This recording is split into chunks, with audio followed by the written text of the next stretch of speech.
Selamat pagi semua, Shalom.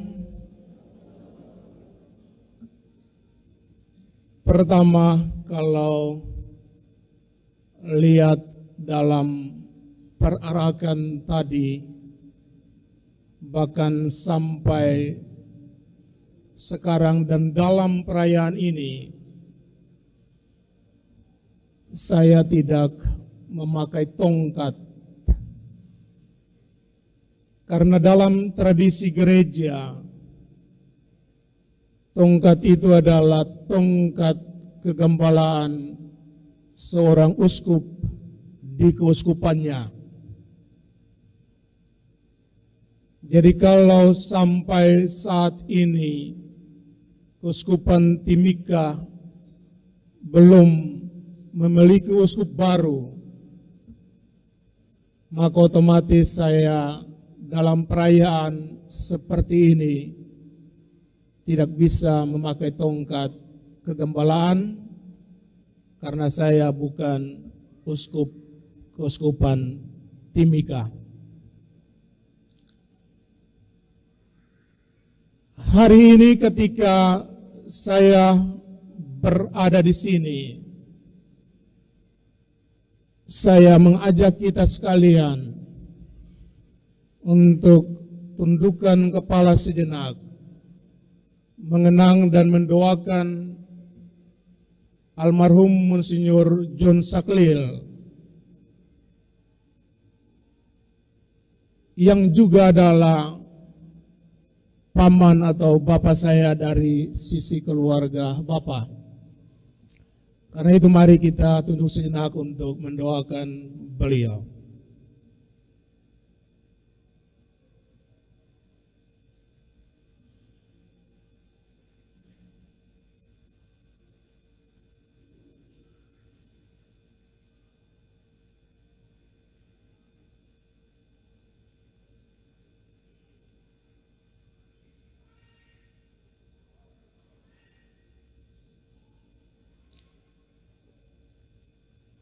Selesai. Hari ini dalam gereja kita merayakan Hari Raya Pentakosta. Pentakosta dihitung 50 hari setelah kebangkitan Yesus dan 10 hari setelah kenaikan Yesus ke surga. Hari ini juga secara gereja universal kita merayakan hari lahirnya gereja Kristus di dunia. Sekali lagi kita merayakan hari lahirnya gereja Kristus di dunia. 2 hari sebelum saya datang ke sini, saya menonton sebuah video singkat, mohon maaf, dari seorang bapak Papua, yang dia bilang, orang itu Protestan, Katolik sama saja, jahat. Lebih jahat daripada yang lain. Walaupun mungkin yang lain kejahatannya tersembunyi. Lalu video itu diberikan tanggapan secara keseluruhan. Mereka bilang, mengapa jahat? Karena kamu orang datang di sini, buat kamu orang punya gereja baru lagi di sini. Rupanya bapak ini dia tidak mengerti gereja Katolik secara benar. Karena gereja Katolik tidak sama dengan yang lain. Tidak ada gereja Kei di Papua Timika. Tidak ada gereja Minahasa di Timika. Tidak ada gereja Toraja di Timika. Tidak ada. Yang ada adalah gereja Katolik. Dan lihatlah, semua bisa masuk dalam gereja ini. Ada yang putih, ada yang hitam, ada yang rambut lurus, keriting, dan lain sebagainya. Ada yang pejabat, ada yang rakyat biasa. Semuanya menjadi satu dan sama. Gereja ini juga gereja yang mempunyai banyak karya di seluruh dunia. Rumah sakit, panti asuhan, dunia pendidikan. Tidak pernah dia mengajarkan secara khusus orang Katolik saja.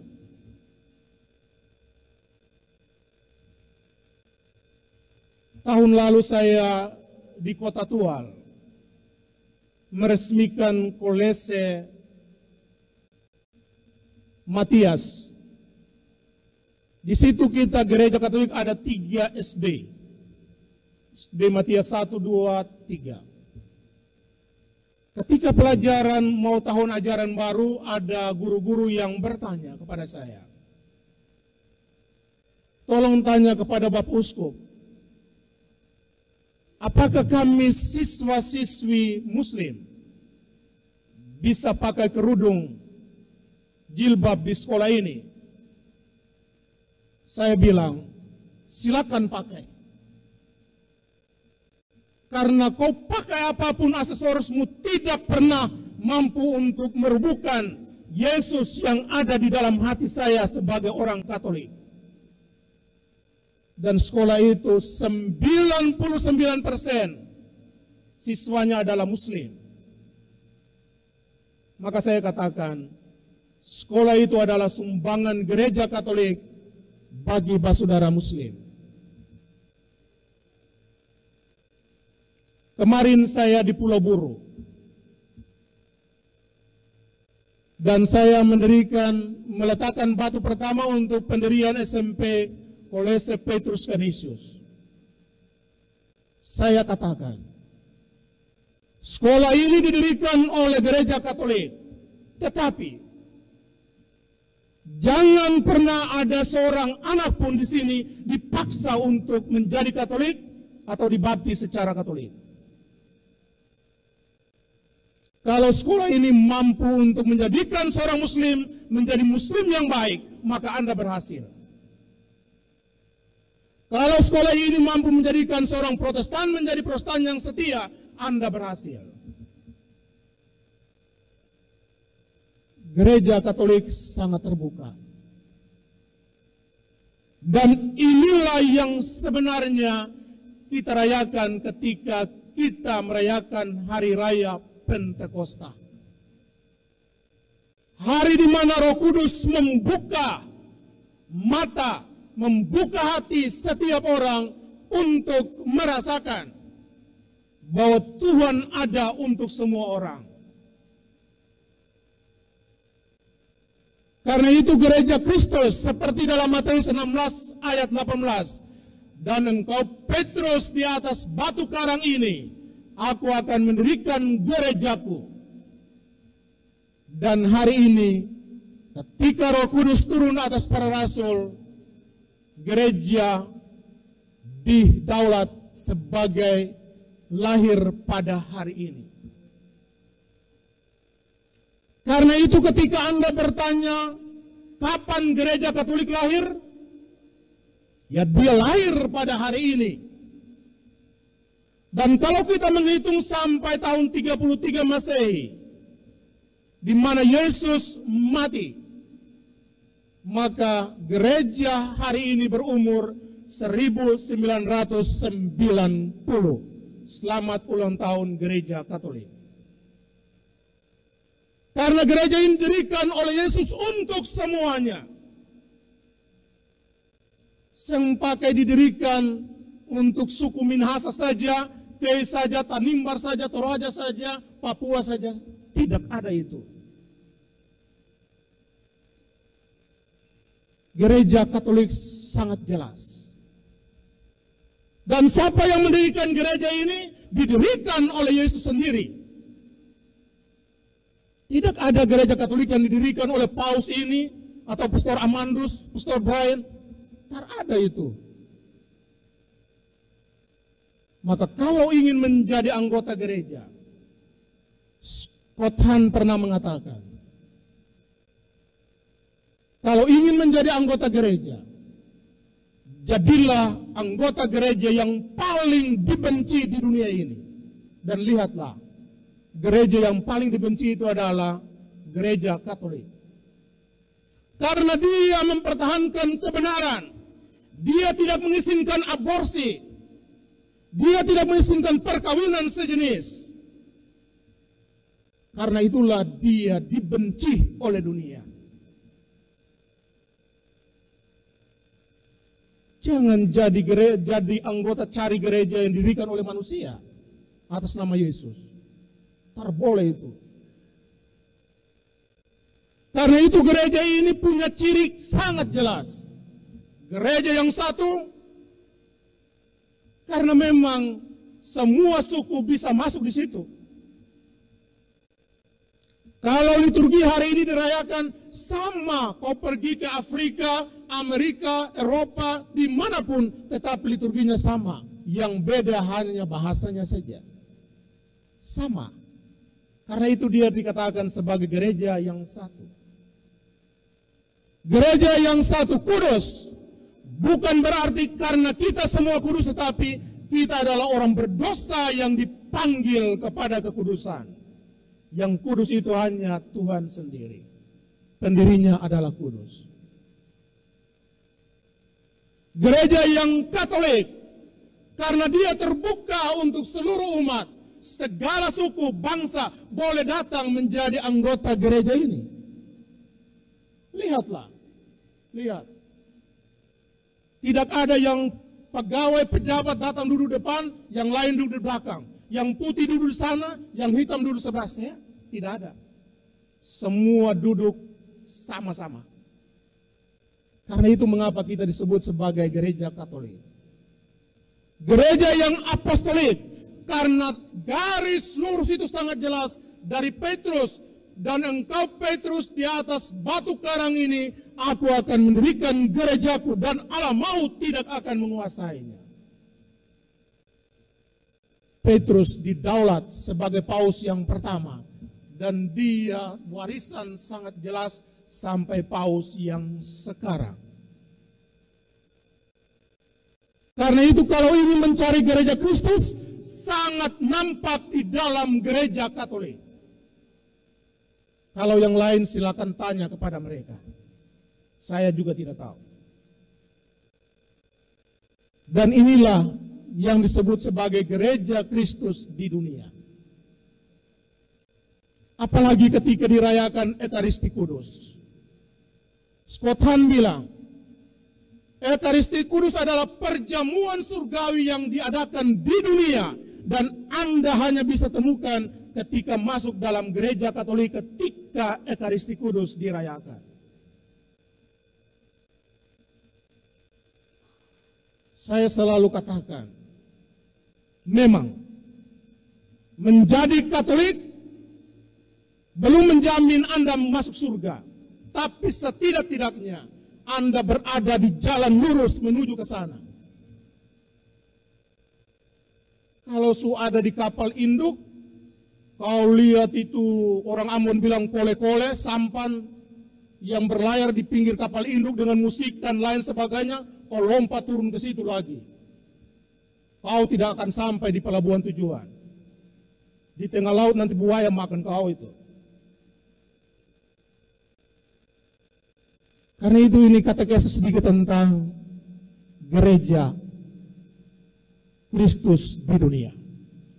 Hari ini kita merayakan Pentakosta. Hari turunnya Roh Kudus atas para rasul dan dalam gambar-gambar sangat jelas. Di sana tidak hanya para rasul, tapi ada Bunda Maria di sana dan wanita yang lain. Karena itu gereja Kristus tak pernah mengeluarkan Maria dalam hidupnya. Saya selalu katakan, Maria memang bukan Tuhan, tapi dia adalah Bunda Tuhan ketika Anda mengaku Yesus sebagai Tuhan. Maria memang bukan Allah, tapi dia adalah bunda Allah. Ketika Anda mengaku Yesus sebagai bunda Allah, sebagai Allah. Karena itu Santo Maximilianus Kolbe mengatakan, jangan pernah takut mencintai Maria, karena sebesar apapun cintamu kepadanya, tidak sebanding dengan cinta Yesus putranya kepada bundanya sendiri. Karena itu gereja Kristus harus mengambil Maria menjadi model. Karena di tiang gantungan itu dia bilang, inilah bundamu. Karena itu Paus Fransiskus mengatakan, kalau ada orang yang menamakan dia pengikut Kristus, tapi dia tidak menjadikan Maria sebagai bundanya, maka dia adalah anak yatim piatu yang punya bapak tapi tidak punya ibu. Gereja Katolik sangat jelas. Ada Bapa, ada Saudara Yesus, ada Bunda Maria. Keluarga lengkap, kau cari yang tidak lengkap lagi. Hari ini ketika kita merayakan Hari Raya Pentakosta, kita disadarkan bahwa para murid sebelumnya menjadi penakut. Tapi ketika Roh Kudus turun, dia membuat Petrus yang tukang menyangkal itu, Petrus yang takut itu berdiri di alun-alun kota Yerusalem dan berkhotbah kepada semua orang. Roh yang sama menggerakkan Stefanus untuk bersaksi sebagai martir pertama dalam gereja. Maka hari ini 200 lebih Krismawan-Krismawati, Anda mendapatkan kepenuhan Roh Kudus itu. Roh yang membuat Anda akan tampil sebagai laskar Kristus di dunia ini. Yang membuat Anda harus berani untuk di tengah orang banyak. Beranilah buat atas nama Bapa. Mengapa takut?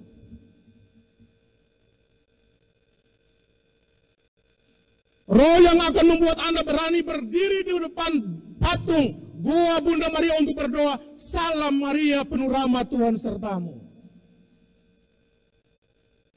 Roh yang membuat Anda harus menjadi pembawa damai dimanapun Anda berada. Anda hari ini mendapatkan kepenuhan Roh Kudus itu. Maka sama seperti Petrus, sama seperti Stefanus, sama seperti rasul-rasul awam yang datang mewartakan Injil, kabar sukacita di atas tanah ini, maka Anda pun harus berani tampil. Berani tampil mewartakan kabar gembira itu kepada basudara yang ada di sini.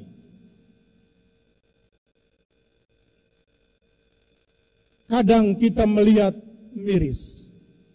Saya kemarin ke Buru itu saya menyaksikan sebuah pulau yang kaya raya. Ada emas, ada lumbung beras, ada sayur-sayuran, banyak sekali. Tapi mereka tetap miskin. Hal yang sama kita temukan di Papua. Mereka mungkin mempunyai kelemahan, basudara suku asli. Mereka mempunyai kekurangan. Tetapi berdosalah Anda bila menggunakan kekurangan itu untuk menginjak-injak mereka. Berdosa itu. Itu bukan karya Roh Kudus, tapi karya setan. Karena itu ketika kita datang di tanah ini tanah yang kaya dan subur. Kita membawa dalam hati dan pikiran kita adalah Roh Kudus, Roh yang memberikan penghiburan, Roh yang memberikan kekuatan, Roh yang membantu orang-orang Papua sendiri untuk menjadi semakin manusiawi. Kalau itu terjadi, maka Roh Kudus ada di dalam hatimu. Semoga demikian. Amin.